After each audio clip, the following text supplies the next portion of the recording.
بسم اللہ الرحمن الرحیم۔ السلام علیکم، میں ہوں سید عصمت شاہ اور آپ دیکھ رہے ہیں لاج ٹی وی۔ ناظرین، سب سے پہلے افغانستان کے بھائیوں کو، افغانستان کے پشتون بھائیوں کو آج کی بڑی جیت مبارک۔ اور کہنا پڑے گا اور ماننا پڑے گا کہ افغانستان نے اپنے آپ کو ثابت کیا، اور کئی عرصے سے آپ دیکھ رہے ہوں گے جو بڑے کرکٹر ہیں، اور ہم نے بھی کئی بار یہ بات کہی ہے کہ افغانستان ایک ایسی ٹیم ہے کہ وہ آنے والے وقت میں ایک ایسی مضبوط ترین ٹیم بنے گی کہ وہ کسی کو بھی ہرانے کی صلاحیت رکھ سکے گی، اور وہ اب بھی کسی کو ہرانے کی صلاحیت رکھتی ہے، کیونکہ انہوں نے آج ثابت کر دیا۔ آسٹریلیا کو انہوں نے ہروا کر تاریخ رقم کی۔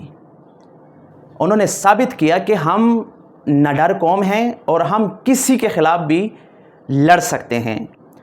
میں داد دیتا ہوں افغانستان کے کھلاڑیوں کو، اور ان کو مبارکباد بھی دیتا ہوں کہ وہ جس طریقے سے آج کھیلے ہیں اور آسٹریلیا کو انہوں نے ہروایا۔ اور وہ آسٹریلیا وہ ٹیم ہے کہ آسٹریلیا، آپ نے دیکھا ہوگا کہ پچھلے 2 سالوں سے جب سے افغانستان میں افغان طالبان کی حکومت آئی ہے، تو آسٹریلیا افغانستان کے ٹیم کے ساتھ سیریز کھیلنے کے لیے راضی نہیں تھے، انکاری ہوتے ہیں کہ ہم افغانستان کے ساتھ میچ یا سیریز نہیں کھیلیں گے۔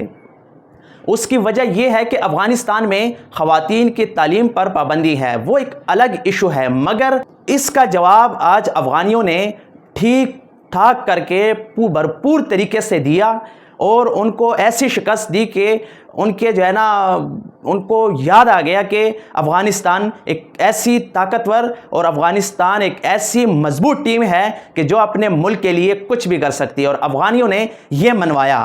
مجھے اس کے ساتھ ایک شعر یاد آتا ہے کہ پشتو کے ایک شاعر ہیں منیر بنیری، وہ کہتے ہیں کہ کچا منلیم منلی میدی کسوک من منی نو نئی منم۔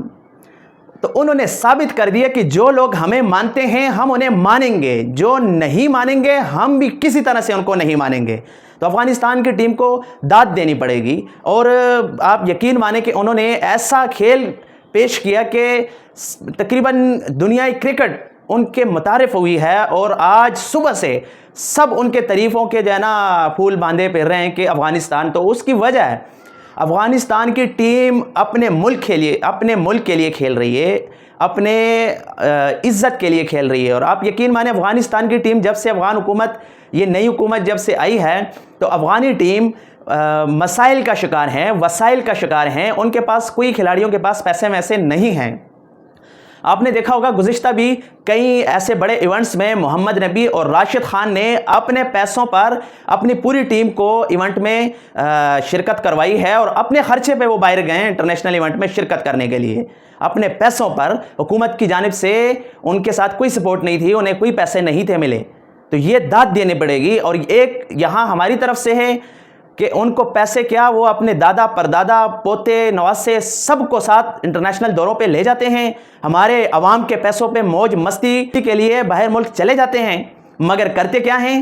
الٹا ہماری ناک کٹوا کے واپس آ جاتے ہیں۔ پاکستان کے کھلاڑیوں کو اور پاکستان کے مینجمنٹ کو شرم آنی چاہیے، اور افغانستان سے کچھ سیکھ لینا چاہیے، افغانستان سے سیکھے۔ اور افغانستان وہ ٹیم ہے کہ افغانستان کو کرکٹ بھی ہم نے سکھائی ہے، افغانستان کو کرکٹ پاکستان نے سکھائی ہے۔ ان کا پہلا کوچ انضمام الحق تھا، ان کا اس کے بعد یونس خان نے ان کی کوچنگ کی ہے۔ اگر آپ دیکھیں تو یہ غلط نہیں ہوگا کہ ان میں کرکٹ ڈیولپ پاکستان نے کی ہے۔ ان کے کھلاڑی لاہور کے کرکٹ اکیڈمیز میں کھیل کر سیکھ کر وہاں گئے، محمد نبی، راشد خان اور بھی بہت سارے ایسے کھلاڑی ہیں جو یہاں سے سیکھ کے گئے۔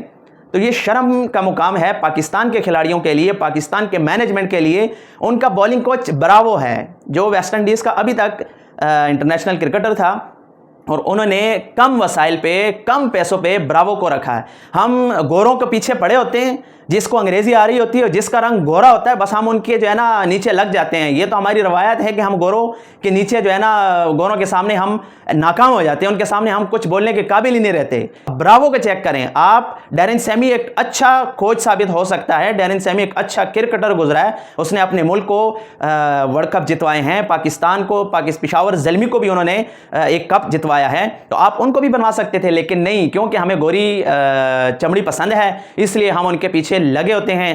آپ کو اس کے ساتھ ایک اور بھی خبر دیتے ہیں کہ ناظرین، بابر اعظم کے حوالے سے اور پاکستان کے دیگر کرکٹرز ہیں ان کے حوالے سے خبریں آ رہی ہیں کہ وہ میچ فکسنگ کے حوالے سے ان کی کچھ خبریں آ رہی ہیں، مگر یہ ایک غلط بیان ہے۔ محمد رضوان بابر اعظم، سوال ہی نہیں پیدا ہوتا کہ وہ اپنے ٹیم اور اپنے ملک کے لیے مطلب ایسا داغدار ماضی اپنا وہ بنا سکتے ہیں یا داغدار آنے والا مستقبل اپنا وہ بنا سکتے ہیں، ایسا نہیں ہو سکتا۔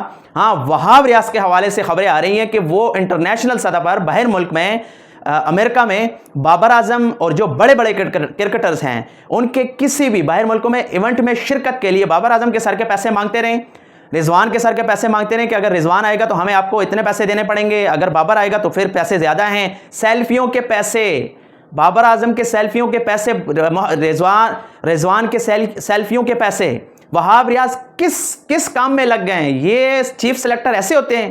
یہ چیف نہیں، یہ چیف سلیکٹر ہیں، ان کو شرم آنی چاہیے۔ یہ اپنے کھلاڑیوں کے تصویروں کو بیچتے ہیں، یہ ان کی سیلفیوں کا معاوضہ لیتے ہیں۔ بابر اعظم اور رضوان کو اگر اس چیز کا نہیں پتا تو وہ اس چیز کو نوٹ کریں، آڈیو وائرل پڑی ہوئی ہیں، سوشل میڈیا وہاب ریاض کے آڈیو سے بری پڑی ہوئی ہے، انہوں نے یہ حرکتیں کی ہیں، ان کو شرم آنی چاہیے۔ ایسی ٹیم کہاں جیت سکتی ہے؟ ایسی ٹیمیں آگے نہیں جاتی، وہ واپس آتی ہیں۔ ٹیمیں آگے کون سی جاتی ہیں؟ جو افغانستان کی طرح محنت، لگن اور عزم کے ساتھ کھیلیں۔ میدان میں آپ دیکھتے ہوں گے کہ افغانستان کی ٹیم اگر کسی 2-3 سکور بھی رہتا ہو، میچ یکساں بھی ایسا لگ رہا ہو کہ یار افغانستان ہار گیا ہے، تو افغانستان کے کرکٹرز کے باڈی لینگویج سے پھر بھی نہیں لگتا کہ وہ میچ ہار رہے ہیں، وہ پھر بھی شیروں کی طرح میدان میں کھڑے ہوتے ہیں۔ تو آپ بھی ایسے شیر بنیں، بزدل نہ بنیں اور قوم کی امیدوں پر پانی نہ پھیریں۔ آپ کی مہربانی ہوگی، آپ سوچیں عوام کے لیے بھی اور پاکستان کے قوم کے لیے بھی۔ پاکستان کے عوام کا پیسہ تباہ و برباد کر کے پی سی بی نے اور مینجمنٹ نے اور ان کھلاڑیوں نے رکھ دیا ہے، تو مزید اس چیز کی ہم انہیں اجازت نہیں دے سکتے، لہٰذا مشورہ دیں گے کہ کم سے کم افغانستان سے جا کے کچھ سیکھ لیں اور ان سے شرم کھا لیں۔ اس کے ساتھ مجھے اجازت دیجیے، اپنا اور اپنے اس چینل کا خیال رکھیے۔ اللہ حافظ۔